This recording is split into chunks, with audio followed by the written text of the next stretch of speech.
नमस्ते प्रणाम। देखिए आज हम लोग कॉमेडी शूटिंग करने जा रहे हैं बैंड बाराती वाला दूल्हा राजा। और देखिए हमारा पीढ़ी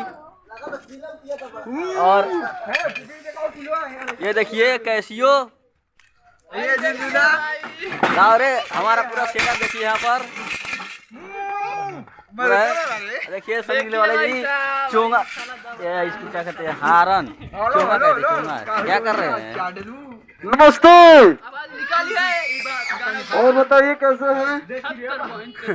आज शूटिंग हो रहा है दूल्हे राजा का कॉमेडी वीडियो और दूल्हा का रोल करने वाले भाई जब दिख नहीं रहे हैं, लग रहा है कपड़ा पहनने चले गए हैं। दूल्हा सब गायब बाहर कर कोशिश है कि कुछ अच्छा काम करें और जैसे अच्छा कॉमेडी आए और आप लोग बहुत मजा आ रहा है बनाने में। देखिए भाई साहब आवाज निकालने वाला गाना है। अरे भाई कौन निकालने वाला गाना क्या? दिलवा में घर तू बनाई के उड़ जाइबू ये दोस्तों कॉमेडी बनने जा रहा है। ये हमारा कैसियो बजाने वाला कैसियो मास्टर गोलू।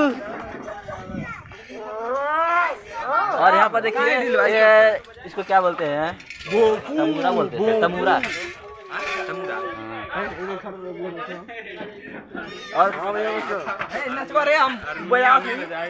तो दोस्तों एक कॉमेडी आएगा सनी देओल चैनल पर, आप लोग एक बार देखिएगा। हमारे चैनल को सब्सक्राइब कर दीजिएगा, वीडियो शेयर कर दीजिएगा। चलिए फिर मिलेंगे नेक्स्ट वीडियो में, तब तक के लिए नमस्कार।